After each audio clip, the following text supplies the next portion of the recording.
noches. Muchas gracias al ICU de México por esta invitación, a la comunidad sefaradí por recibirme, a Silvia Klemberg por toda la gestión y el esfuerzo de reunirnos, y a todos ustedes por acercarse. La verdad que es un privilegio regresar a México. Es mi tercera visita profesional a DF o a Ciudad de México ahora y a Guatemala, a Guadalajara. Así que el tequila me subió un poquito. Y de verdad que, bueno, es muy, muy grato. Bueno, nos reúne un tema que es ingrato, en realidad, que es explorar un poco este fenómeno del antisemitismo. Digamos, hemos dado a llamar a esta conferencia el nuevo antisemitismo y lo que es el antiisraelismo y la negación del holocausto como formas modernas de este antisemitismo. Y yo quise incluir la negación del holocausto porque es un tema que no está muy trabajado. En general, lo veo por mi experiencia, soy convocado más que nada para hablar de temas relacionados o política internacional, Medio Oriente, que es mi área más fuerte, o temas vinculados al antisemitismo, y se habla mucho de antisionismo. Pero se nos cuela, se nos escapa un poco el tema de la negación del holocausto. Y es un tema verdaderamente importante, es parte del desafío que hoy las comunidades judías enfrentan. No tiene el tamaño de lo que es el ataque al sionismo o al Estado de Israel. Es menos pernicioso, y como el tema de la Shoah es conocido, son muy marginales los que buscan negarla. Pero la verdad es que allí está el caso, allí está el hecho, entonces vamos a hablar un poquito de eso también.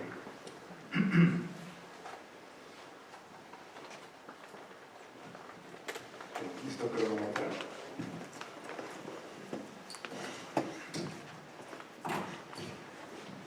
Bueno, vamos a comenzar un poco entonces con esta relación entre antiisraelismo y antisemitismo. Ante todo, ¿se escucha bien al fondo? Perfecto. Lo primero que quisiera marcar es que obviamente no toda crítica a Israel es una crítica antisemita. Es decir, se puede criticar a Israel, es perfectamente razonable hacerlo, es una democracia perfectible, puede ser mejorada, en consecuencia puede ser cuestionada. Y de hecho, buena parte de la población judía de la diáspora y del propio Estado de Israel cuestiona las políticas de su gobierno, con lo cual este nivel de crítica no es de lo que vamos a hablar acá. La crítica política a Israel es juego limpio.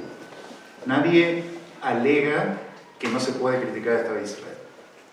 No estoy alentando que critiquen a Israel. Lo que digo simplemente es, se puede criticar a Perú, se puede criticar a México, se puede criticar a Argentina, se puede criticar a Israel, por supuesto. Lo que no se debería poder hacer, o al menos dentro de lo que uno busca aclarar, no se debería ser considerado permisible, y mucho menos moda, como es el caso, es criticar de manera antisemita a Israel. ¿Qué significa la crítica antisemita a Israel? Es esencialmente transformar a Israel en el judío entre las naciones. Es depositar en este Estado la noción del mal absoluto, decir que, por ejemplo, es un Estado nazi, que es un Estado apartheid, que es un Estado colonial. Esto ya no es criticar una política de Israel, esto es difamar a Israel. Esto es, de hecho, colectivamente castigar a todo el pueblo de Israel. Y aquí es donde yo siento que se cruza una línea. Porque uno no necesita decir que Israel es nazi para cuestionar determinadas políticas. Uno no necesita decir que Israel es un Estado apartheid como la Sudáfrica en su momento para cuestionar determinada política. Acá lo que estamos viendo en realidad es una demonización completa de todo un Estado. Y este tipo de acusación, si prestan atención a lo que es el debate internacional, van a ver que no es usual que otros países reciban este tipo de acusación. De hecho, no ocurre. Entonces ahí ya se dispara una alerta, porque parecería que se está poniendo al Estado judío, el único Estado judío en todo el sistema internacional, en una escala de evaluación diferente. Esto remite un poco a algo que vamos a hablar ahora en un instante, que es cuando el Consejo de Derechos Humanos de las Naciones Unidas colectivamente analiza la situación de los derechos humanos para el mundo entero, y tiene un ítem de agenda especial, que es el número 7, para analizar específicamente la situación de los derechos humanos en Israel. No la de los israelíes, se refiere en relación a los palestinos. Es decir, colectivamente se analiza la totalidad de los casi 200 miembros de la ONU en una tarde. Todos opinan, debaten, metemos a todos, y en otro momento se analiza específicamente, todos los delegados del mundo se ponen a ver cuál es el estado de derechos humanos en Israel. Bueno, esta atención desproporcionada, este foco completamente obsesivo con el Estado judío, de alguna manera es un emblema, no solo de lo que está mal en la ONU, sino de este fenómeno de transformar, insisto, a Israel en el judío entre las naciones. Ahora, cuando uno ve la equiparación de Israel con los nazis, con colonialistas o con el apartheid, esto tiene atributos muy tradicionales del antisemitismo clásico. Históricamente los judíos fuimos acusados, por ejemplo en la época medieval, de envenenar pozos de agua y propagar la peste negra. Un puñado que era una fracción en términos de números de la comunidad judía, la comunidad europea en general, era acusado de propagar una peste que diezmó en su época, si no me equivoco, a más de un tercio de la población europea. Los judíos fueron acusados de el asesinato ritual, esa la conocen, de matar niños cristianos, no adultos, niños cristianos, porque la imaginación antisemita es buena, de matar a niños cristianos para cocinar la matzá en Pesach. Ahora, el judaísmo fue una de las primeras, si no la primera religión en prohibir sacrificios humanos, tomar sangre humana, ese tipo de cosas. Y sin embargo la acusación en aquella época era creída. Millones creían estas cosas. Hoy nos parece descabellado, pero en aquella época hubo pogromos, hubo ataques, expulsiones, matanzas contra los judíos, porque decían que desapareció un niño, por ejemplo, en Inglaterra, se acusaba a los judíos de que lo habían tomado, secuestrado para tomar la sangre. Este tipo de acusación, yo veo un equivalente en muchas de las acusaciones modernas contra el Estado de Israel. Por ejemplo, la acusación de que Israel mata niños palestinos, típico en las situaciones de guerra con la Franja de Gaza, donde el Hamas muy cínicamente usa escudos humanos, en particular a niños palestinos, buscando tener una cámara cerca para que todo quede filmado y que la prensa obedientemente lo reporte. Acá se puede ver un paralelismo entre lo que era la acusación ritual de que los judíos mataban niños cristianos con Israel hoy mata niños palestinos. Quiero que entiendan esto, hay que ubicarse en el lenguaje de la época, en el Zeitgeist, no sé cómo se pronuncia bien, el espíritu de la época, en el momento donde luce razonable. Hoy en día, si uno agarra a una persona que lee un diario o está expuesto a la prensa en general y ve qué se opina de Israel, no le va a resultar raro la acusación de que Israel mata niños palestinos. Y esto es una difamación absoluta. O decir que Israel es la causa de inestabilidad en todo el Medio Oriente es el equivalente a propagaron la peste negra y mataron a un tercio de la población. Es responsabilizar a un pequeño pueblo, en este caso un pequeño país, de hacer barbaridades colectivas de proporciones realmente muy grandes. Entonces, de alguna manera, yo no digo que las analogías sean perfectas, no digo que las comparaciones sean impecables, se las puede cuestionar, pero sí me parece que conceptualmente uno puede ver que hay cierto eco de lo que era esa época en términos de difamación.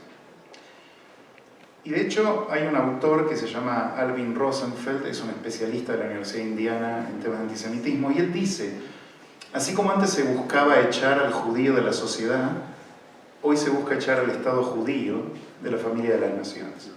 Y para eso lo difamás de esta manera. Es un Estado nazi, es un Estado apartheid, es un Estado colonial. No importa que Israel nace en parte como resultado del Holocausto. O sea, obvio que el sionismo precede, sabemos que Herzl es anterior a Hitler, pero es cierto que la destrucción de 6 millones de judíos en los 6 años que duró la Segunda Guerra Mundial generó un momento más propicio en la familia de las naciones para favorecer la creación de un Estado judío. Entonces los antisemitas usan la mayor tragedia moderna del pueblo judío, la transforman en su contra. Ahora el Holocausto resulta que fue en nuestro beneficio. Ayudó a que se cree el Estado de Israel. La idea de Israel colonial es igualmente absurda. El Estado judío nació luchando contra un imperio. Nació luchando contra el colonialismo británico y en buena medida Inglaterra se va de la región del Medio Oriente cuando nace el Estado de Israel, un día antes. Se va, Ben Gurión declara la independencia. De manera que un pueblo que nace luchando contra la potencia colonial de la época, hoy es acusado de ser un Estado colonialista. Un Estado que si vemos el mapa del Medio Oriente, vemos que la dimensión de Israel es 500 veces más pequeña que todos los demás países que la rodean. Y sin embargo, este es el país acusado de ser colonial y expansionista e imperialista. Y la acusación de apartheid es igualmente absurda e infundada. Apartheid significa que vos legislás oficialmente la segregación. Que decís que, por ejemplo, en Sudáfrica los negros no pueden ir a las universidades, que no pueden ejercer ciertos oficios, que no pueden vivir en determinadas zonas, que no pueden subirse a un transporte público donde haya blancos, etcétera, etcétera. Esto es apartheid, no cualquier otra cosa. Esto es legislar la segregación contra una minoría, en ese caso quizás una mayoría, al revés se vio, una minoría contra una mayoría, pero es eso. Ahora, en Israel, por supuesto que no hay legislación de este tipo, y de hecho lo que hay es jueces árabes de la Corte Suprema. Hay académicos árabes en las universidades, ni que hablar de estudiantes. Hay Miss Israel árabe. Hay diplomáticos árabes. Hay miembros árabes del Likud, si no me equivoco. De hecho. Uno, ¿no? Y uno. Sí, hay uno, por lo menos uno hay. O sea, bueno, ¿cómo? No, sí, posta fue por el Likud designado después como incluso diplomático. De manera que, bueno, los drusos ni que hablar, que son una minoría integradísima en la sociedad israelí. No digo que no haya inequidades, no digo que la comunidad árabe de Israel esté plenamente integrada, no digo que no haya temas que resolver, hay. Pero bajo ningún estándar objetivo hay una política discriminatoria o segregacionista, y de hecho lo que hay es, ya desde la época de Ben Gurión, una invitación a la comunidad árabe a integrarse al país. La integración es imperfecta, pero de ninguna manera esto faculta este atropello de declarar que hay una situación de apartheid en Israel. Entonces, estas acusaciones son infundadas, son irracionales, son mentirosas, pero sin embargo se propagan.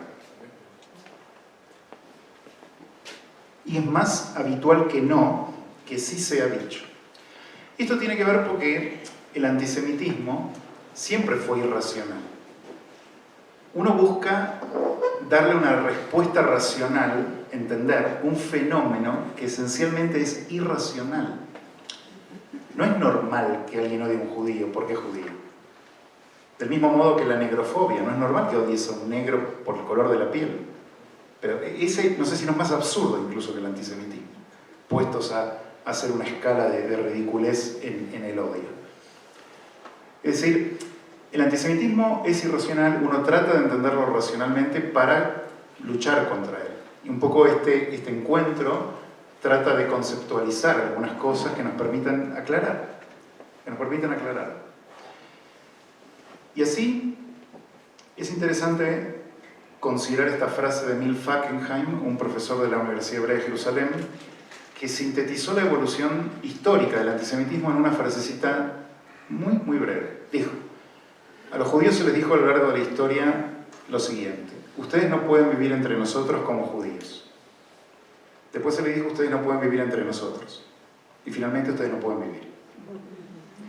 Ustedes no pueden vivir entre nosotros como judíos significa que te tenés que convertir. Es decir, tenés que renunciar a tu identidad como judío para que yo te acepte.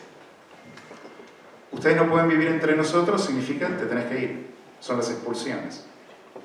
Y ustedes no pueden vivir es el aporte nazi, es el exterminio completo si sos judío.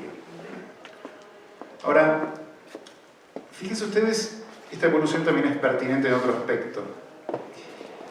Cuando las relaciones humanas e internacionales estaban signadas por la religión, en las épocas que la religión era lo central, tu marco identitario definitivo, a los judíos se les pidió que renuncien a esa fe para ser aceptados en la sociedad general.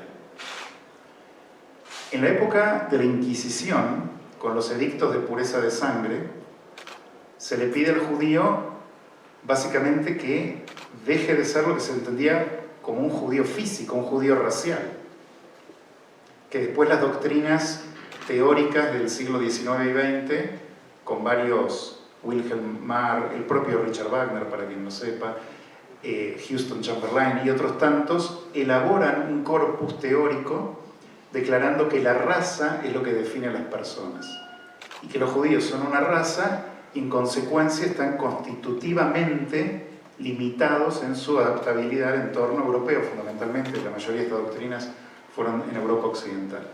Que después los nazis la van a llevar al extremo. No solo si vos sos judío, sino si tenés una octava generación de judíos, tenés sangre en tus venas, entonces no tenés salvación. ¿Qué es lo que ya en la Inquisición se planteó con los edictos de pureza de sangre? Tenés que demostrar que no tenés sangre judía. Bueno, ahí se acusa a los judíos en esta época de fervor de teorías raciales por su componente racial, aunque no somos una raza, pero se lo considera así.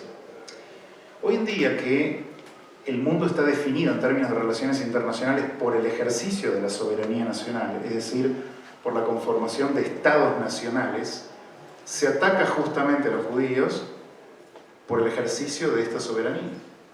Es la autodeterminación nacional judía en la tierra de Israel la causa de obsesión, foco y ataque del antisemitismo internacional. Entonces, esta es la evolución y la adaptabilidad del antisemitismo, y porque yo sí considero que este antisemitismo moderno, el antisionismo, es una forma moderna de antisemitismo. Si una persona pintarrajea, Dios no quiera, en la puerta de la escuela sefardí una esvástica, toda la sociedad va a reconocer que es un acto antisemita. Pero si uno grita en la prensa, en una editorial de un diario respetable, que Israel es un estado nazi, no lo vemos con tanta claridad. Sí, nos duele, es una difamación, no nos gusta, pero no es mucho más grave que eso. Esta es una expresión moderna del antisemitismo histórico, camaleónico, que se adapta al momento, que habla en el lenguaje de la época. La lucha contra el antisemitismo no está ganada, pero se avanzó mucho en expulsar al antisemitismo a los márgenes de la sociedad. Hitler, su gran contribución en este campo fue darle un mal nombre al antisemitismo. Lo que antes era permitido contra los judíos, que era discriminarlos, por siglos ocurrió. Maltratarlos, expulsarlos, humillarlos. Tras Auschwitz, bueno, hubo un despertar de conciencia donde se dice, no, bueno, realmente el antisemitismo empieza pequeñito y puede transformarse en algo grande. Entonces, las sociedades más o menos aprendieron a repudiar. Entonces, no está completamente en cuarentena, pero sí está en los márgenes. Ustedes saben que Leo Pinsker, un sionista del siglo XIX, ruso, médico,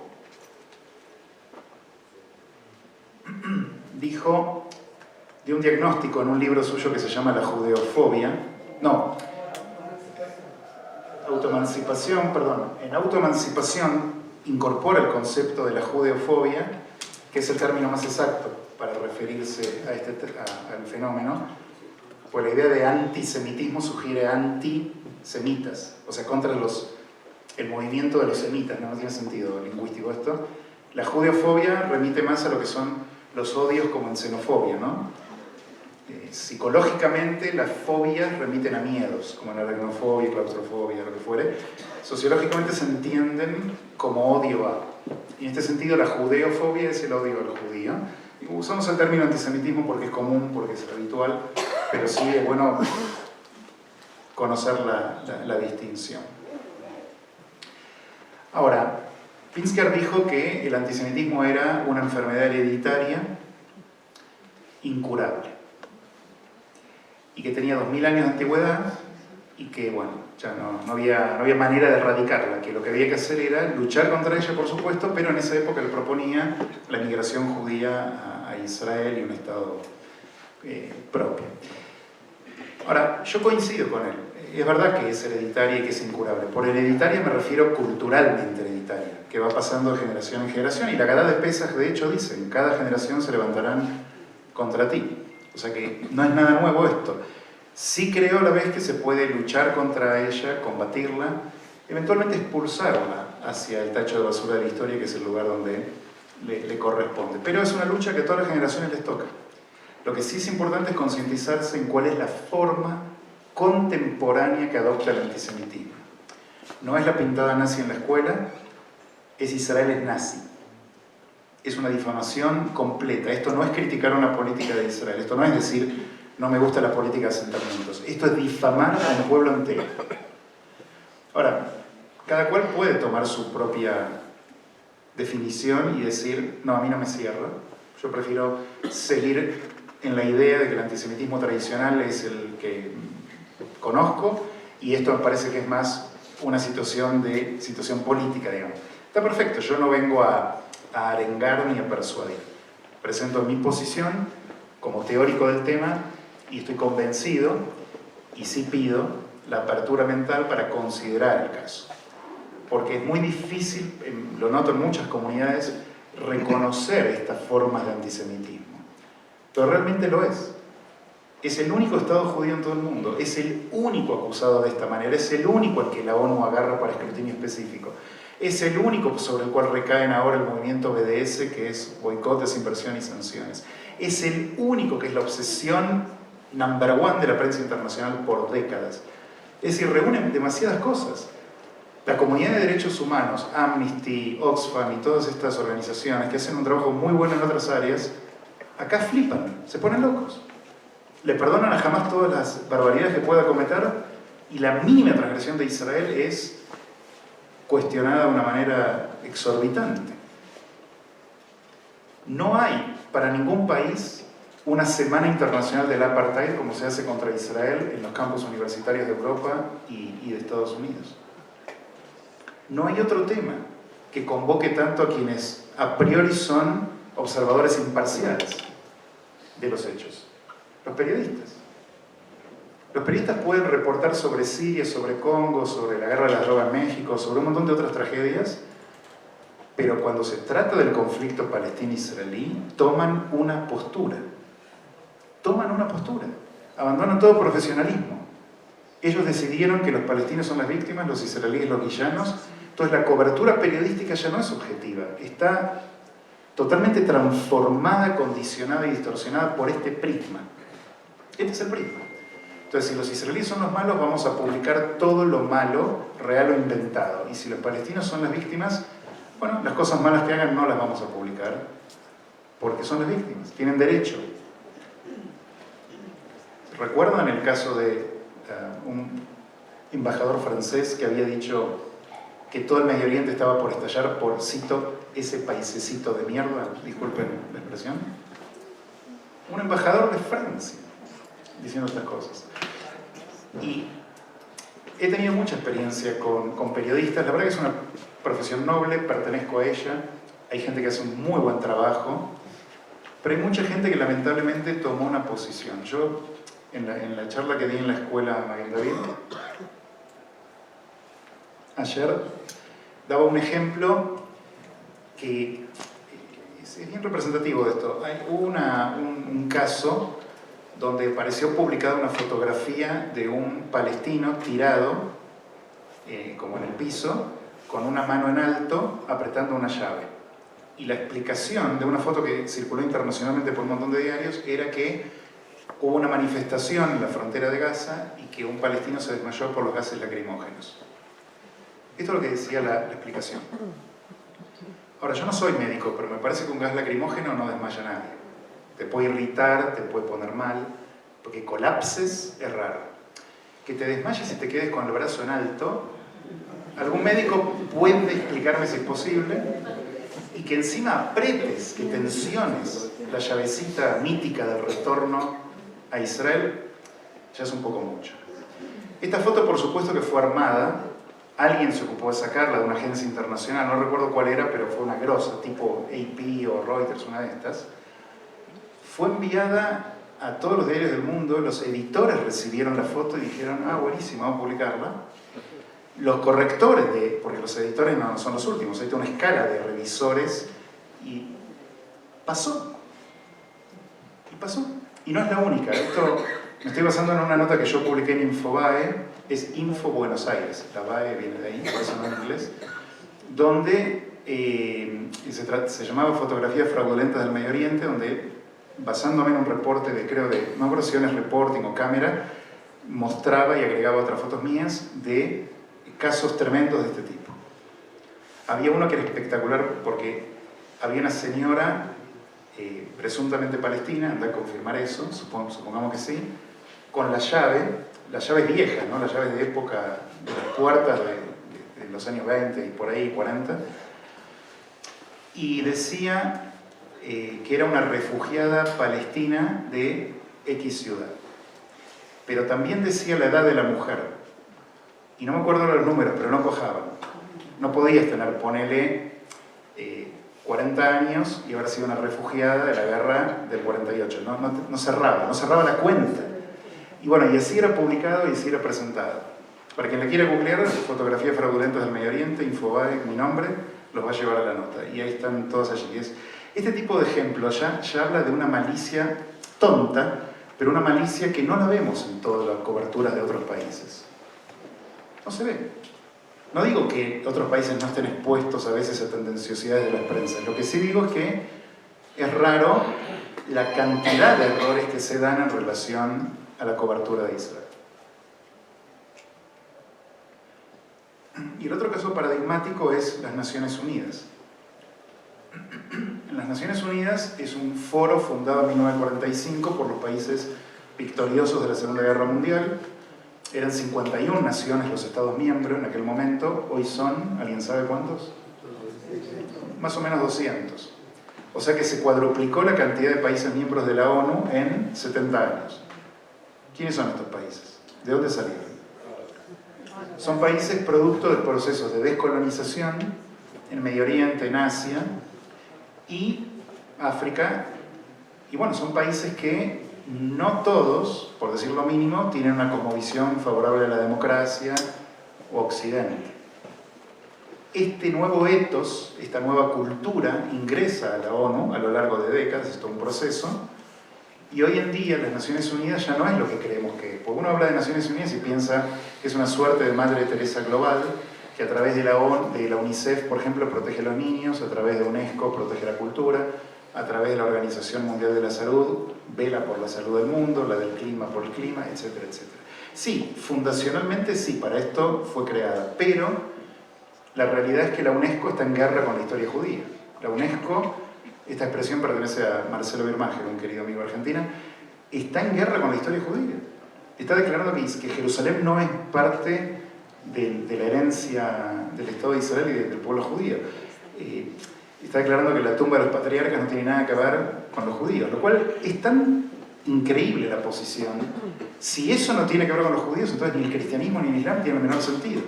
Y sin embargo, muchos países, cristianos y musulmanes, votan a favor de estas resoluciones. A mí me ha tocado, se mencionó acá, que fui director ejecutivo adjunto de una ONG en Suiza que se dedica a monitorear precisamente hasta qué punto la ONU es leal a sus valores fundacionales. Y en el marco de Ginebra es especialmente grave porque está el Consejo de Derechos Humanos que, por ejemplo, ha invitado a países como la Libia de Muammar Gaddafi a presidir el debate de derechos humanos en el mundo, ha invitado al Irak de Saddam Hussein a presidir la Comisión de Desarme de la ONU, el mismo año que iba a ser invadido por Estados Unidos después, ha invitado a Arabia Saudita y a Irán a ser titulares del Comité de Protección de los Derechos de la Mujer. Son ejemplos reales. Son ejemplos reales. Verdaderamente la ONU se ha transformado en algo distinto de lo que nació. Y hay secretarios generales, desde Kofi Annan a Ban Ki-moon, que no han reconocido. Están las citas donde ellos dicen, sí, la verdad que el tratamiento del pueblo judío es injusto, el tratamiento de Israel es realmente secado. Es el país que mayor cantidad de resoluciones aglutina en su contra. más que China, que hoy tiene más de 1 millón de uigures musulmanes encarcelados en campos de reeducación, más que Irán, más que Cuba, más que Corea del Norte, más que todos. Es decir, Israel es el foco de la maldad universal para la ONU. Pero la ONU estrictamente hablando no existe. La ONU no es. El secretario general, por ejemplo, es un empleado de la ONU. Él cobra el sueldo de la ONU. Él no es el que lidera. Él ejecuta las decisiones que los países miembros determinan. La ONU es un espejo de los valores de la comunidad internacional. Y como dice Yehuda Blum, un embajador israelí en la ONU en unas décadas atrás, él decía, enojarse con el espejo no tiene sentido. Si la imagen que te da es fea es porque la familia y las naciones están proyectando mal esa imagen. Entonces el tema de la ONU e Israel lo remarco porque también es parte de este fenómeno, de esta obsesión internacional con el Estado judío.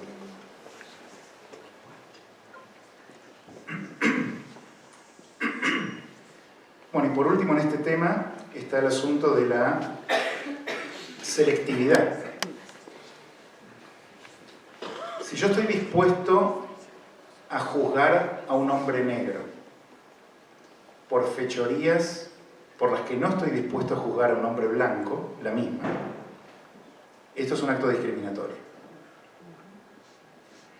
Si yo estoy dispuesto a juzgar al Estado judío por acciones por las que no voy a juzgar a otros, esto es un acto discriminatorio contra ese Estado judío. Y la discriminación contra los judíos tiene un nombre. Y ese nombre es antisemitismo. Y esto es, me parece a mí, parte de este gran problema, que es reconocer el fenómeno de adaptabilidad del antisemitismo y el foco obsesivo en el Estado judío. Cierro esta parte y avanzo un poco con negación del Holocausto.